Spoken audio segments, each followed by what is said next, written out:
ಆರೋಗ್ಯ ಏರ್ಪೇರಾದ್ರೂ ಕೂಡ ಅವ್ರು ಹೇಳ್ಬೋದೇನೋ ನಾನ್ ಮಾಡ್ತೀನಿ, ಯಾಕಂದ್ರೆ ಅವ್ರು ಬಂದದ್ದು ಸಿನಿಮಾ ಒಂದು ಟ್ರೆಡಿಷನ್ ಇಂದ, ಅವ್ರ ತಂದೆ ಹೇಳ್ಕೊಟ್ಟಂತ ಪಾಠ. ಬಟ್ ಏನೇ ಆದ್ರೂ ಕೂಡ ಆ ಟೈಮಲ್ಲಿ ಬೇಕಾಗಿರೋದು ರೆಸ್ಟ್ ಅಂತ ಹೇಳ್ಬೋದಿತ್ತು. ಅವರ ಮಗಳು ಕೂಡ ಶಿವಣ್ಣ ಅವ್ರಿಗೆ ಥ್ಯಾಂಕ್ಸ್ ಹೇಳ್ಬೇಕಾದ್ರೆ ಗೀತಾ ಮ್ಯಾಮ್ಗೆ ಅದೇ ಸ್ವರದಲ್ಲಿ ನಾನು ಹೇಳ್ಬೇಕು.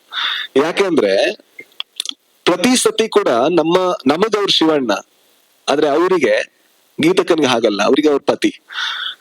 ಆದ್ರೆ ಅವರ ಆರೋಗ್ಯ ಏರ್ಪೇರಾದ್ರೂ ಕೂಡ ಅವ್ರು ಹೇಳ್ಬೋದೇನೋ ನಾನ್ ಮಾಡ್ತೀನಿ, ಯಾಕಂದ್ರೆ ಅವ್ರು ಬಂದದ್ದು ಸಿನಿಮಾ ಒಂದು ಟ್ರೆಡಿಷನ್ ಇಂದ, ಅವ್ರ ತಂದೆ ಹೇಳ್ಕೊಟ್ಟಂತ ಪಾಠ. ಬಟ್ ಏನೇ ಆದ್ರೂ ಕೂಡ ಆ ಟೈಮಲ್ಲಿ ಬೇಕಾಗಿರೋದು ರೆಸ್ಟ್ ಅಂತ ಹೇಳ್ಬೋದಿತ್ತು. ಅವರ ಮಗಳು ಕೂಡ.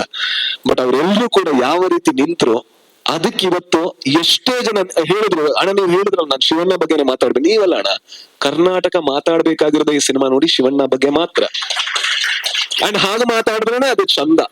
ಯಾಕಂದ್ರೆ ಈ ಸಿನಿಮಾಗೆ ನಾವೆಲ್ಲ ಆಕ್ಟ್ ಮಾಡಿದ್ರೆ, ಅವ್ರ ಆಕ್ಟ್ ಮಾತ್ರ ಅಲ್ಲ, ಅವ್ರ ಹತ್ರ ಒಂದು ಚಾಯ್ಸ್ ಇತ್ತು, ನನ್ನ ಆರೋಗ್ಯನ ಅಥವಾ ಈ ಸಿನಿಮಾನ ಅಂತ. ಅವ್ರು ಏನ್ ಚೂಸ್ ಮಾಡಿದ್ರು? ನನ್ನ ಆರೋಗ್ಯಕ್ಕಿಂತ ಇಷ್ಟು ಜನ ಕಷ್ಟಪಟ್ಟಂತ ಒಂದು ಕನಸು ಅದು ಮುಂದೆ ಹೋಗ್ಬೇಕು ಅಂತ.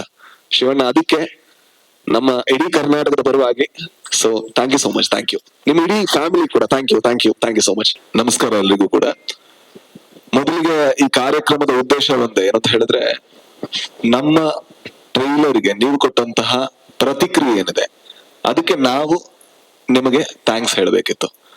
ಯಾಕೆಂತ ಹೇಳಿದ್ರೆ, ಪ್ರತಿ ಸತಿ ಕೂಡ ಇಷ್ಟು ದೊಡ್ಡ ಬಜೆಟ್ ಹಾಕ್ಬೇಕಾದ್ರೆ ನಾವು ಯಾವ್ದೋ ಒಂದು ರೂಟೀನ್ ಟ್ರೈಲರ್ ಮಾಡ್ಬೇಕಾಗತ್ತೆ, ಕತೆ ಜಾಸ್ತಿ ಬಿಟ್ಕೊಡ್ಬೇಕಾಗತ್ತೆ. ಎಲ್ಲಿ ನಮ್ಮ ಜನತೆಗೆ ಅರ್ಥ ಆಗಲ್ವೋ, ಅವ್ರಿಗೆ ಅರ್ಥ ಆಗದೆ ಇದ್ರೆ ಎಲ್ಲಿ ಸಿನಿಮಾದ ಹೈಪ್ ಅಷ್ಟು ಸಿಗಲ್ವೋ ಅನ್ನುವಂತ ಯೋಚನೆಗಳನ್ನ ನಾವಿವತ್ತು ಕಟ್ ಮಾಡ್ತೀವಿ. ಆದ್ರೆ ಅರ್ಜುನ್ ಜನ್ಯ ಅವರು ನಿಮ್ಮನ್ನು ತುಂಬಾ ನಂಬಿದ್ರು, ಕನ್ನಡದ ಪ್ರೇಕ್ಷಕರನ್ನ, ಜೊತೆಗೆ ಕನ್ನಡದ ಮಾಧ್ಯಮವನ್ನ. ಸೊ ನೀವಿವತ್ತು ಆ ಟ್ರೈಲರ್ ನ ಡಿಕೋಡ್ ಮಾಡಿದ್ದು, ಅರ್ಥ ಮಾಡ್ಕೊಂಡಿದ್ದು ಏನಂತ ತೋರಿಸುತ್ತೆ ಅಂದ್ರೆ, ನೀವು ತುಂಬಾ ಬುದ್ಧಿವಂತರಿದ್ದೀರಾ. ಅಂಡ್ ಯಾವ್ದು ಒಳ್ಳೇದು ಅಂತ ಅನ್ಸುತ್ತೆ ಅವಾಗೆಲ್ಲ ಕೈ ಹಿಡಿದು ನಡೆಸಿದೀರಾ. ಆ ಕೈ ಹಿಡಿದು ನಡೆಸಿದ್ದಕ್ಕೆ ನಮ್ಮ ತಂಡದ ಪರವಾಗಿ, ನಮ್ಮೆಲ್ಲರ ಪರವಾಗಿ ನಿಮಗೆ ಮೊದಲ ಧನ್ಯವಾದಗಳು. Thank you so much. Thank you. And ಯಾವತ್ತೂ ಕೂಡ ಒಬ್ಬ ಚಿತ್ರಕರ್ಮಿಯಾಗಿ ನನಗೆ ಆಸೆ ಇತ್ತು, ನಮ್ಮ ಸಿನಿಮಾಗಳನ್ನ ಬೇರೆಯವ್ರು ಮಾತಾಡ್ಬೇಕು, ಹೊರಗಡೆಯಿಂದ ಮಾಡ್ಬೇಕು. ಕನ್ನಡ ಸಿನಿಮಾ ಅಂತ ಹೇಳಿದ್ರೆ ಓ ಚೆನ್ನಾಗಿದೆ ಅಲ್ವಾ ನಿಮ್ದು ಅನ್ನೋತರ ಅನ್ಸ್ಬೇಕು. ಎಲ್ಲಾ ಕಡೆ ಆ ಸಿನಿಮಾನ ತೋರಿಸಿ ತುಂಬಾ ಚೆನ್ನಾಗಿ ಮಾಡಿದ್ರ ಅಂತ ಆ ಒಂದು ಹೊಗಳಿಕೆ ಗಿಟ್ಟಿಸ್ಕೊಳ್ಬೇಕು ಅಂತ. ಅದ್ ಯಾವ ಕನ್ನಡ ಸಿನಿಮಾ ಆದ್ರೂ ಪರವಾಗಿಲ್ಲ. ಈ ಸಿನಿಮಾದಲ್ಲಿ ಇವತ್ತು ಈ ಸಿನಿಮಾ ಏನ್ ನೋಡ್ತಾ ಇದ್ರ ನೀವು, ಇದಕ್ಕೆ ಇಬ್ರು ತುಂಬಾ ದೊಡ್ಡ ಕಾರಣ. ನಾನು ಅವರಿಬ್ಬರನ್ನೇ ಯಾವತ್ತೂ ಹೇಳೋದು. ಒಂದು, ಇದರ ನಿರ್ದೇಶಕರಾದಂತ ಅರ್ಜುನ್ ಜನ್ಯ ಅವರು. ಅವರ ಕನಸು ಅಂದ್ರೆ ಒಂದು ಕ್ಷಣ ಕೂಡ ಅವರಲ್ಲಿ ಡೌಟ್ ಬಂದಿಲ್ಲ ಯಾವತ್ತು ಅವರಿಗೆ ಇದನ್ನ ಮಾಡ್ಬೇಕಾ, ಅಂದ್ರೆ ಇದನ್ನ ಮಾಡಿದ್ರೆ ಹೇಗೆ. ಇದು ಇಡೀ ಸ್ಟ್ರಕ್ಚರ್ ಅಲ್ಲಿ ನೋಡಿದ್ರು ಕೂಡ ಒಂದು ಹೊಸ ತರ ಕತೆ ಕಟ್ಟುವಂತಹ ಒಂದು ಶೈಲಿ.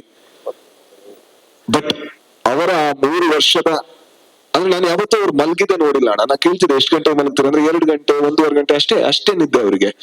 ಅದೆಲ್ಲ ಆದ್ರೂ ಕೂಡ ಇವತ್ತು ಆ ಸಿನಿಮಾ ಏನ್ ಆಗಿದೆ ಅದಕ್ಕೆ ಕಾರಣ ಅವರು. ಅಂಡ್ ಇವತ್ತು ಕೂಡ ಆ ಸಿನಿಮಾಗ ಅವ್ರು ದುಡಿತಿದ್ದಾರೆ ಅನ್ನೋದು, ಅವರಿಗೆ ಲೈಮ್ ಲೈಟ್ ಬೇಡ, ಅವ್ರಿಗೆ ಬೇಕಾಗಿರೋ ದುಡಿತ ಅಂಡ್ ಒಂದು ಒಳ್ಳೆ ಸಿನಿಮಾನ ನಿಮ್ಮ ಮುಂದೆ ತರುವಂತಹ ಒಂದು ಆಸೆ ಅವ್ರದಿದೆ. ಹಾಗಾಗಿ ಅವ್ರಿಗೆ ಟ್ರೈಲರ್ ಯಾವ ತರ ಸಪೋರ್ಟ್ ಮಾಡಿದ್ರು ಅದೇ ರೀತಿ ಸಿನಿಮಾ ಸಪೋರ್ಟ್ ಮಾಡಿ ಅಂತ ಕೇಳ್ಕೊತೀನಿ. ಇನ್ನೊಂದು, ನಮ್ಮ ಅಣ್ಣ ಯಜಮಾನ್ರ ಅಂತ ಕರಿತೀನಿ ಅವ್ರು ಫೋನ್ ಮಾಡಿದಾಗೆಲ್ಲ, ರಮೇಶ್ ರೆಡ್ಡಿ ಅವರು. ಯಾಕೆಂತ ಹೇಳಿದ್ರೆ, ಒಂದು ಬಜೆಟ್ ಹೇಳಿದ್ರು ಸುಪ್ರೀತ್ ಅವರು 1:3 ಆಗಿದೆ ಅಂತ. ಅದಾದ ತಕ್ಷಣ ನಾವೆಲ್ಲರೂ ಕೂಡ ಅವರ ಒಳ್ಳೇದಕ್ಕೆ ಏನೋ ಒಂದು ಸಜೆಷನ್ ಕೊಡ್ತೀವಿ. ಬೇಕಾ ಹಣ ನೋಡ್ಕೊಳ್ಳಿ, ಅಷ್ಟು ಬಜೆಟ್ ಆಗ್ತಿದೆ ನೋಡ್ಕೊಳ್ಳಿ, ಮಾರ್ಕೆಟಿಂಗ್ ಇದೆ, ತಪ್ಪಲ್ಲ, ನಾವೆಲ್ಲ ಹೇಳ್ತಾ ಇರ್ತೀವಿ. ಅದ್ ಏನೇ ಹೇಳಿದ್ರು ಕೂಡ ಎಲ್ರು ಅವರು ಒಂದು ಕಥೆಯನ್ನ ಅರ್ಥ ಮಾಡಿಕೊಂಡು, ಆ ಕತೆ ನಾನು ಹೇಗೆ ಮನ್ಸಲ್ಲಿ ನೋಡಿದನೋ, ನನ್ನ ನಿರ್ದೇಶಕ ಹೇಗೆ ಮನ್ಸಲ್ಲಿ ನೋಡಿದನೋ ಅದೇ ರೀತಿ ಕಾಣಿಸ್ಬೇಕು ಅಂತ ದುಡ್ದಂತಹ ವ್ಯಕ್ತಿ. ಅಣ್ಣ, ನಾನು ಮೊನ್ನೆ ಕೂಡ ಹೇಳಿದೆ, ನೀವು ಹೂಡಿಕೆದಾರ ಅಲ್ಲ, ಇನ್ವೆಸ್ಟರ್ ಅಲ್ಲ, ನೀವು ನಿರ್ಮಾತ. ಸೊ ಆ ನಿರ್ಮಾಪಕ ಅನ್ನೋ ಹೆಸರಿಗೆ ನೀವು ಶೋಭೆ. Thank you. ಇಷ್ಟು ದುಡ್ದಿದ್ದಕ್ಕೆ, ಈ ಸಿನಿಮಾನ ಇಷ್ಟು ಚೆನ್ನಾಗಿ ತೋರಿಸಿದಕ್ಕೆ ಥ್ಯಾಂಕ್ಸ್ ಅಣ್ಣ. ದಯವಿಟ್ಟು ನಿಂತ್ಕೊಬಿಡಿ ಅಣ್ಣ. ಅಂಡ್ ಅದ್ರ ಜೊತೆಗೆ ಶಿವಣ್ಣ ಅವ್ರಿಗೆ ಥ್ಯಾಂಕ್ಸ್ ಹೇಳ್ಬೇಕಾದ್ರೆ ಗೀತಾ ಮ್ಯಾಮ್ಗೆ ಅದೇ ಸ್ವರದಲ್ಲಿ ನಾನು ಹೇಳ್ಬೇಕು. ಯಾಕೆಂದ್ರೆ ಪ್ರತಿ ಸತಿ ಕೂಡ ನಮಗವ್ರ ಶಿವಣ್ಣ, ಆದ್ರೆ ಅವರಿಗೆ ಗೀತಕ್ಕನ್ಗೆ ಹಾಗಲ್ಲ, ಅವ್ರಿಗೆ ಅವ್ರ ಪತಿ. ಆದ್ರೆ ಅವರ ಆರೋಗ್ಯ ಏರ್ಪೇರಾದ್ರೂ ಕೂಡ ಅವ್ರು ಹೇಳ್ಬೋದೇನೋ ನಾನ್ ಮಾಡ್ತೀನಿ, ಯಾಕಂದ್ರೆ ಅವ್ರು ಬಂದದ್ದು ಸಿನಿಮಾ ಒಂದು ಟ್ರೆಡಿಷನ್ ಇಂದ, ಅವ್ರ ತಂದೆ ಹೇಳ್ಕೊಟ್ಟಂತ ಪಾಠ. ಬಟ್ ಏನೇ ಆದ್ರೂ ಕೂಡ ಆ ಟೈಮಲ್ಲಿ ಬೇಕಾಗಿರೋದು ರೆಸ್ಟ್ ಅಂತ ಹೇಳ್ಬೋದಿತ್ತು. ಅವರ ಮಗಳು ಕೂಡ. ಬಟ್ ಅವರೆಲ್ಲರೂ ಕೂಡ ಯಾವ ರೀತಿ ನಿಂತ್ರು, ಅದಕ್ಕೆ ಇವತ್ತು ಎಷ್ಟೇ ಜನ ಹೇಳಿದ್ರು, ಅಣ್ಣ ನೀವು ಹೇಳಿದ್ರಲ್ಲ ನಾನು ಶಿವಣ್ಣ ಬಗ್ಗೆನೇ ಮಾತಾಡ್ಬೇಕು, ನೀವಲ್ಲ ಅಣ್ಣ, ಕರ್ನಾಟಕ ಮಾತಾಡ್ಬೇಕಾಗಿರೋದು ಈ ಸಿನಿಮಾ ನೋಡಿ ಶಿವಣ್ಣ ಬಗ್ಗೆ ಮಾತ್ರ. ಅಂಡ್ ಹಾಗೆ ಮಾತಾಡಿದ್ರೇನೆ ಅದು ಚಂದ.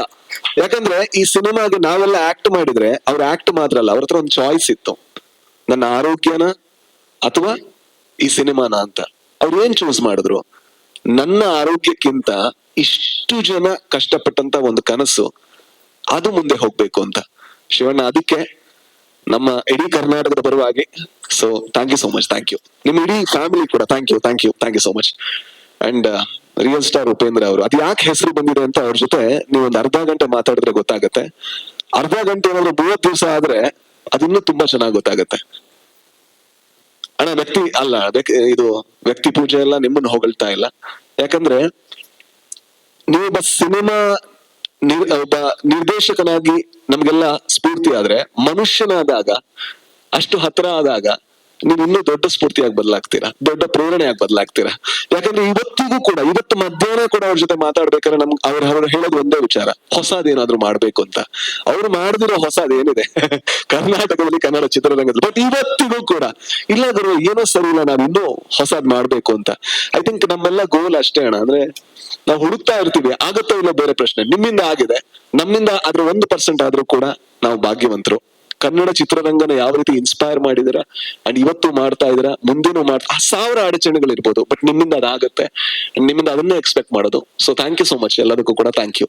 ಅಂಡ್ ಜೊತೆಗೆ ಪ್ರಮೋದ್ ಶೆಟ್ಟಿ ಅವರು, ಹೋಗಲ್ಲ ನಿನ್ನ ಎಂತ ಹೋಗೋದು, ಹೌದೌದು ಹೇಳೇ ಹೇಳ್ತೇನೆ. ಬಿರುಕು ತುಂಬಾ ಇದೆ, ಏನ್ ಮಾಡೋದು. ಸೊ ಅವ್ರ ಜೊತೆ ನಾವು ನಿಜವಾಗ್ಲೂ ದೊಡ್ಡ ಬಿರುಕಾಗೋದು ಹೊರತು ಕ್ರಿಕೆಟ್ ಆಡ್ಬೇಕಾದ್ರೆ ಅದನ್ನಾದ್ರೂ ನೀವು ಕ್ಯಾಪ್ಚರ್ ಮಾಡಿದ್ರೆ ತುಂಬಾ ಒಳ್ಳೆ ಸ್ಟೋರಿಗಳನ್ನ ಮಾಡ್ಬೋದು, ಸಕ್ಕದಾಗಿರುತ್ತೆ. ಬಟ್ ಯಾವತ್ತೂ ಮಗುನೇ ಅವರು. ಅವ್ರ ಮ್ಯಾನೇಜರ್ ಹತ್ರ ಮಾತಾಡ್ಬೇಕಾದ್ರೆ ಹೇಳ್ತಿದ್ದೆ, ಅಂದ್ರೆ ನಾನು ತುಳುಲ್ ಹೇಳೋದು, ಹೊಗಳಿದ್ರೆ ಕನ್ನಡದಲ್ಲಿ ಅರ್ಥ ಆಗ್ಬಾರ್ದು ಅವ್ರಿಗೆ ಅನ್ನೋ ಕಾರಣಕ್ಕೋಸ್ಕರ. ಏನೇ ಹೊಗಳಿದ್ರು ಕೂಡ ಅದು ತಪ್ಪಾಗತ್ತೆ. ಯಾಕಂದ್ರೆ ನನ್ ಗೆಳೆಯ ಅವರು, ಹೊಗಳಿದ ತಕ್ಷಣ ದೂರ ಆಗ್ಬಿಡ್ತಾರೆ. ಸೊ ಯಾವ ತರ ಇದೀವಿ, ಇದಕ್ಕಿಂತ ಜಾಸ್ತಿ ಕ್ಲೋಸ್ ಆಗೋಣ. ಸೊ ತೋರ್ಸೋಣ ಒಂದ್ಸಲ. ಅಂಡ್ ಸತ್ಯ ಹೆಗಡೆ ಅವರು ಸರ್, ಈ ಕನ್ಸನ್ನ ಕಟ್ಟೋಕ್ ಬಹಳ ಕಷ್ಟದ ಕೆಲ್ಸ. ಸೊ ಅದಕ್ಕೆಲ್ಲ ನೀವ್ ಯಾರು ಜೊತೆ ಆಗಿದ್ದೀರಾ, ನೀವ್ ಯಾವತ್ತೂ ಕೂಡ ಮುಂದೆ ಬರೋದೇ ಇಲ್ಲ. ಯಾಕಂದ್ರೆ ಯಾವಾಗ್ಲೂ ಕಾಣಿಸೋದು ಆಕ್ಟರ್ಗಳು, ನಟರು ಎಲ್ಲರೂ ಕೂಡ. ಸೊ ಅಂಡ್ ಕೊನೆಯದಾಗಿ ಮತ್ತೆ ನಿಮ್ಗೆ ಹೇಳ್ಬೇಕು, ಥ್ಯಾಂಕ್ ಯು ಸೋ ಮಚ್. ಈ ಸಿನಿಮಾನ ಯಾವ ರೀತಿ ಅಂದ್ರೆ, ಟ್ರೈಲರ್ ರಿಲೀಸ್ ಆಗೋದಕ್ಕಿಂತ ಮುಂಚೆ ಇದೊಂದು ಕನ್ನಡದ ಒಳ್ಳೆ ಸಿನಿಮಾ ಆಗಿತ್ತು, ಇವತ್ತು ಕನ್ನಡದ ಮೋಸ್ಟ್ ಎಕ್ಸ್ಪೆಕ್ಟೆಡ್ ಸಿನಿಮಾ ಆಗಿದೆ. ಅದ್ ನಾವು ಮಾಡಿದ್ದಲ್ಲ, ನಾವು ಸಿನಿಮಾ ಮಾತ್ರ ಮಾಡಿದ್ದು, ಅದನ್ನ ನೀವು ಮಾಡಿದ್ದು. ಹಾಗಾಗಿ ದಯವಿಟ್ಟು ಇದನ್ನ ಕಂಟಿನ್ಯೂ ಮಾಡಿ, ಯಾಕಂದ್ರೆ ಇದೊಂದು ಒಳ್ಳೆ ಪ್ರಯತ್ನ. ಅಂಡ್ ಆ ಒಳ್ಳೆ ಪ್ರಯತ್ನದಲ್ಲಿ ಹೊಸತನ ಇದೆ, ಹೊಸತನವನ್ನು ಈ ಸಿನಿಮಾದಲ್ಲಿ ಹುಡುಕಿ ಅಂಡ್ ಹೊಸತನದೊಂದಿಗೆ ಹೊರಗೆ ಬನ್ನಿ, ಹೊಸತನದ ಬಗ್ಗೆನೇ ಮಾತಾಡಿ. ಸೊ ಇದೊಂದು ಹೊಸ ಶಕೆಯಾಗ್ಲಿ, ಒಳ್ಳೆಯ ಕನ್ನಡ ಸಿನಿಮಾ ಇನ್ನೂ ಜಾಸ್ತಿ ಬರ್ಲಿ. Thank you so much, thank you. Thank you so much Raj B Shetty sir, thank you so much. ಏನ್ ಚೆನ್ನಾಗಿ ಮಾತಾಡ್ತಾರೆ Raj B Shetty sir, thank you so much. ಇದೀಗ